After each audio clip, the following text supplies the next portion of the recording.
కొన్ని movies through out the run time చాలా బాగుంటది, కానీ లాస్ట్ క్లైమాక్స్ ప్రీ క్లైమాక్స్ వచ్చే వరకు మనకు అర్థమైపోతుంది సీన్ ఏంది, ఇప్పుడు ఏం జరగబోతుంది క్లైమాక్స్ అనేది. సేమ్ ఈ మూవీతో కూడా నాకు అట్లనే జరిగింది.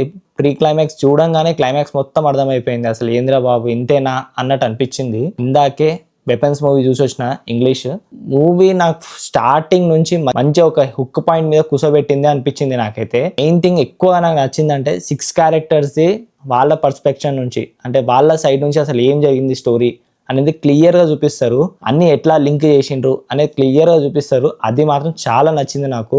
లాస్ట్కి ఇంకా వెపన్స్ అంటే పిల్లలే వెపన్స్, మీరు ట్రైలర్లో చూస్తే మీకే అర్థమైపోతుంది. లాస్ట్ క్లైమాక్స్ ఒక 20-25 మినిట్స్ మాత్రం ఎగ్దమ్ ఉంటది. అంటే మనకు ప్రీ క్లైమాక్స్ చూసిన వాళ్ళకి క్లైమాక్స్ అర్థమైపోతుంది. ఈవెన్ దో ఆ సీన్ ని చాలా హైలైట్ చేస్తారు, చాలా ఒక హైప్కి వెళ్ళిపోతుంది ఆ సీన్. పిల్లలందరూ అట్లా ఉరుక్కుంటూ వస్తారు, నేను చెప్పను స్పాయిలర్ అయిపోతుంది.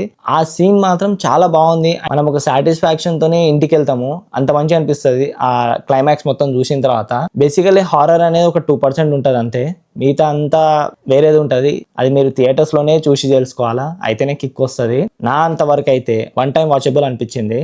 ఇంకోసారి చూస్తే మాత్రం ఏంద్రా ఈ సోది బోర్ కొడుతుంది. బ్యాక్గ్రౌండ్ మ్యూజిక్ బాగుంది, అండ్ లిటరలీ విచ్ క్యారెక్టర్ ఎవరైతే ప్లే చేసిండ్రో ఆమె మాత్రం చాలా బాగా చేసింది.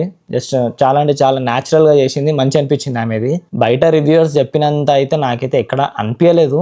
జస్ట్ ఓకే బాగుంది, అమ్మయ్య ఒక సాటిస్ఫాక్షన్ తోని బయటికి వచ్చిన అన్న ఫీలింగ్ వచ్చింది తప్పితే ఏదో హైప్ ఉంది అబ్బా అది ఇది అని మాత్రం నేను చెప్పను.